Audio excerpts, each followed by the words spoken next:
Hey there peeps, it's me again and I'm back for another video. As you may know, we are once again on another round of Bloodbath, starting off with Elon Musk's statements regarding his environmental concerns about Bitcoin, which prompts him to suspend all Bitcoin transactions with Tesla. And that's where the start of Bitcoin and altcoin Bloodbath begin. On top of that, China's crackdown on cryptocurrencies like banning banks, financial institutions, and other payment gateways out there from adopting cryptos either as a storage or converting it to Chinese yuan, etc. As a result, from hanging above $50,000, it plunges down to as much as $31,000. Ethereum, who had its all-time high of more than $4,300, is also affected and almost touched below 2K in just a short amount of time due to the high volatility. Dogecoin, which is a funny meme coin with no fundamentals and real use case, was endorsed by Elon Musk. From an all-time high of almost 80 cents, it plunged quickly up to 25 cents before it slightly goes up. But the recovery is not as easy as it seems. You know why? Because once again, another bad news coming from China, in which this news is coming from the independent UK because they are threatening to crack down on crypto. As a result, we are plunging again. So it's a crazy market, by the way. Now, going back to the latest bad stuff coming from China, there are reports coming from Chinese Vice Premier Liu He that they are threatening to crack down on Bitcoin mining and trading. And another reason is Hong Kong, in which they have stated that cryptocurrency exchanges must be licensed by a market regulator and only professional investors should be able to use them, which caused panic to various crypto traders right there in Hong Kong. For me, these are some of the key reasons on why we are on another round of Bloodbath. I know that there are some who have defended Elon Musk statements, Chinese and Hong Kong government, because they believe that they are not the reason behind this huge sell-off. However, in my opinion, hopefully you respect it, they have played a huge part of it, which causes food, or what we know as fear, uncertainty, and doubt that would panic a lot of crypto traders and enthusiasts by quickly selling their coins or tokens. And I also know that the whales are playing the market as well by taking advantage of this bad news so that they could buy back at their targeted cheaper prices. Okay, so if you're one of those newbies and beginners who are totally affected by the huge sell-off of Bitcoin and other cryptocurrencies, I know how you guys feel because I've felt the same way as well. I don't know how much you bought either of these coins or tokens in the crypto market, but I have a question for you. Is that amount you've invested is something that you could afford to lose no matter what circumstances are we in? Let me share my experience with you guys. I have invested and acquired so many coins or tokens, mostly shit coins, I have to be honest with you guys. Since the 2018 bear market, I've lost a lot because of my bad decisions in being too greedy or not taking profit during the peak price. On top of that, when I was a newbie, I was not equipped with risk management, which is why I didn't manage my investments very well. As a result, most of my coins and tokens are at a loss, except for a few like the top altcoin Ethereum. I know that Ethereum holders like me are enjoying that previous all-time high of more than $4,000 before it plunges back to almost $2,000. But I don't know if this is already the bottom. Well, the market is totally unpredictable these days and we have to acknowledge it. And of course, only invest and trade what you can afford to lose. As a result, we lost focus on achieving our goals, finishing our work, etc. because of this huge sell-off. I know that it's hard for you to get back on track during these trying times, but at least we can do it slowly but surely. And speaking on how we get back on track while we are in the crypto bloody market, here are some of my tips that I want to share based on my experience in dealing with the crypto bloodbath. My first tip is stop looking at your portfolio charts or prices for a while. One of the reasons why we are so stressed or depressed or carrying a heavy heart every single day under the crypto bloodbath is we kept looking at our drowning portfolio every few to several minutes or a day or so. I know it's hard to avoid or get it out of your head for a while, but this is something that you definitely need in order not to let your emotions conquer you. I have a Blockfolio app, by the way, so what I did was that I stopped opening it for a few days. It may not be easy, but it's gonna be worth it. The second tip that I have for you guys is we should take a break and do other stuff that would make us feel entertained. I don't know if this works for others, but for me it did.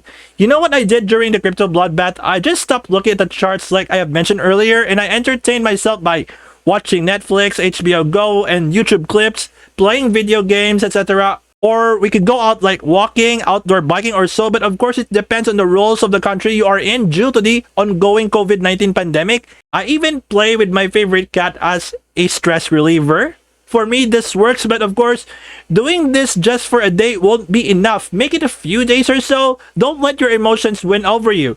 These stuff that I have shared to you would gladly help, but it's not gonna be instant. It will take a while, and eventually you could finally move on and finally refocus on getting yourself back on track. And my third tip is that if we are on a crypto bloodbath, don't panic sell your long-term coins at a loss. If you hold long-term coins such as Bitcoin, Ethereum, Cardano, BNB, etc., I have to say that it's not good to sell them at a loss. However, if you're a guy who successfully sold them at peak price and you profited like times 2, times 10, times 100, whatever, you could embrace this crypto bloodbath by just buying again at discounted prices. And speaking of long-term coins and tokens, one of them is no other than newscrypto, or NWC as its ticker symbol. Its all-time high was more than 2.10 and currently stands at 87 cents as of this time of recording this video. Now, if you are a buyer who is waiting for this price to go down, it's a huge opportunity and discount for you. However, if you have been buying them during its peak price, selling them at a loss isn't the right decision. You better hold it because the bull run is not yet over. And think of this as a long-term token and not some funny meme shit coins with no fundamentals or no unique real use cases at all. If you could check out newscrypto.io, you can see its fundamentals, real use cases, partnerships, etc. There are so many stuff that you can check, especially if you are a crypto trader. So the same thing goes with the other long-term coins and tokens that you're holding right now. If you are at a loss, better not to sell them and just keep holding, because later on in the future, it may give you gains that results in profit. My fourth tip is we should take time in watching and reading at least one motivational, inspirational, or spiritual video or book. You need motivation. You need someone who could inspire you every single day. Try creating a habit of watching at least one motivational or inspirational video per day. My personal favorite is no other than Brendan Burchard. I have a couple of paper books ordered from him because of Brendan. He gave me strength and positivity despite the difficult times that we have in both the crypto bloodbath and the ongoing COVID-19 pandemic. Nas Daily is also great when it comes to inspiring people, and I usually watch his videos on my Facebook timeline. Usually, I don't mind watching a couple or even rewatch that same video more than once to fully absorb it. And if you have any motivational books, like if you are down right now, of course, take time to read them. Trust me, peeps, these motivational, inspirational, and spiritual videos and books would help you grow as a person, especially in the crypto, blockchain, DeFi, and NFT space. No matter what the market situation is, making this a habit would definitely help a lot and reduce your fears, worries, doubts, and uncertainties in life. And last but not the least, we should learn to accept the market conditions and decisions that we are in and move forward. Although you may not accept it in the first place, but you will, and it takes one day at a time. It is because this is how crypto market works, guys. Not all the time that we are experiencing bull runs and not bear runs either, or even kangaroo runs. And of course, peeps, it doesn't mean that the bear market is bad. It's also an opportunity for you to buy back at cheaper prices. But it's also a great opportunity that you finally learned some lessons and made the right decisions next time when this happens again. Here's a tiny tip. Instead of saying to yourself like, it's hard to recover my losses now, try to change it to something like, how can I recover from my losses? Once you've asked this to yourself, this is where the idea stage comes in. Like, you could brainstorm a lot of stuff that you can do to recover the losses. It doesn't matter if you're losing small or big, but this one definitely works. This is one reason why, even though I am at a loss, I am not really worried at all, because I learned how to accept and asking this question starting with how. Try this by yourself, peeps. Change your perspective. Okay, this is all for now, peeps. I hope that these tips that I have for you in getting back on track while we are still under crypto bloodbath are going to help you. Although it may not change your perspective in a single day and it takes time, but it will be all worth it in the end. Thank you all for watching, by the way. Kindly don't hesitate or think twice in sharing this to your crypto, blockchain, DeFi, and NFT friends out there. And I would like to invite you all Please smash the like button, hit subscribe, and turn on the notification bell for you to stay notified about my latest videos regarding cryptocurrencies, blockchain technology, DeFi, and NFTs. Plus, you can follow my social media channels right here or in my YouTube description. Okay guys, so for my freaking home studio, this is Jeff aka Nomad Fury, and see you all on my next video.